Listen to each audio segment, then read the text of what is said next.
साहब न तो डॉक्टर है उनके, न निजी डॉक्टर है उनके, और गहलोत साहब को ऐसी बात नहीं कहना चाहिए। जो व्यक्ति खुद देखिए बड़े पद पर, उच्च पद पर आसीन मतलब व्यक्ति, वो खुद अपने अस्वस्थता का कारण बताते हुए सम्मानजनक तरीके से अपना त्याग पत्र देते हैं, तो उस पर अविश्वास कतई नहीं किया जाना चाहिए।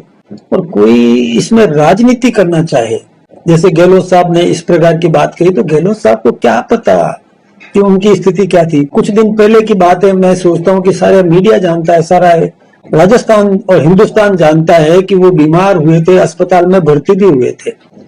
और यही नहीं, एक बार तो वो भाषण देते देते उनको बैठना भी पड़ा था। ये सारी स्थितियां सामने है। तो पहला सुख निरोगी काया। देखिए, कोई व्यक्ति यदि अस्वस्थ रहेगा तो कोई राजनीति करना जरूरी नहीं है, और स्वस्थ होने के बाद में फिर से राजनीति करेंगे, क्या तकलीफ है, कोई चिंता की बात नहीं। मैं एक आपको बताऊं कि मैं हाउस में था, हंगामा कांग्रेस कर रही थी, वो 11:45 तक वो सदन पर बैठे रहे, हाउस चलाया, संघर्ष करते करते हाउस चलाया। एकाएक उनको ऐसा लगा, कोई अस्वस्थता का उनको एहसास हुआ, तो उन्होंने 11:45 पर 12 बजे तक के लिए हाउस एडजॉर्न किया, स्थगित किया 15 मिनट के लिए। तो हमको भी लगा कि 15 मिनट के लिए एडजॉर्न क्यों किया।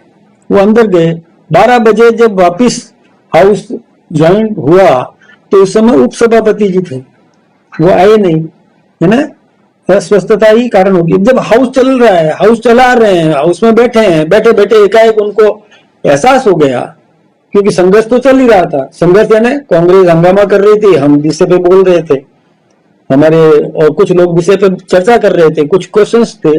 0 ओवर चल रहा था। 0 ओवर में व्यक्ति अपने अपने क्षेत्र की कोई बात रखता है। उस 0 ओवर में वो नाम पुकारते जाते थे, लोग बोलते जाते थे। एकाएक 11:45 पर उनको एहसास हुआ होगा और हाउस एडजॉर्न किया, स्थगित किया। स्थगित करके वो चैम्बर में गए।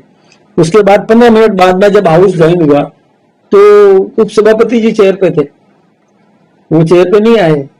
तो यानी वहां क्या हो गया, हाउस जब चल रहा था 45 मिनट तक हाउस चलाया उन्होंने, इसलिए ऐसी कोई बात हुई भी नहीं, कोई चर्चा हुई हो, बहुत मस्ती से चल रहा था, आराम से हाउस चल रहा था। एकाएक उनको तबीयत खराब हुई, उनको लगा, संघर्ष तो कर ही रहे थे ना कि आप बैठ जाइए, आप मत करिए, वो करिए, वो करिए, एक्सरसाइज तो वो सब चलती है उस समय। तो उस समय उनको एहसास हुआ।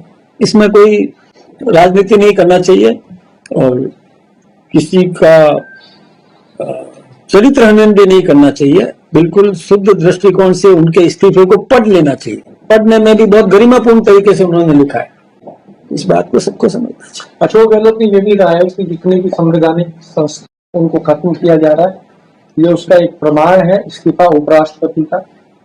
साथ में जनता को भी उन्होंने ये कहा है कि जनता को भी अब वक्त आ गया है कि जनता इस चीज को तय करे, नहीं तो लोकतंत्र खतरे में। एक बात मैं आपसे बताऊं कि संवैधानिक पद कहाँ समाप्त हो रहा है। संवैधानिक पद है, उपराष्ट्रपति का पद है, इसको खत्म कहाँ कर रहे हैं। वो क्यों कह रहे हैं गहलोत साहब, ऐसा समझ में नहीं आई। और वो खुद जानते हैं। देखिए, संवैधानिक संस्था उपराष्ट्रपति का और वो राज्यसभा में सभापति का पद होता है। उपराष्ट्रपति राज्यसभा में सभापति होते हैं।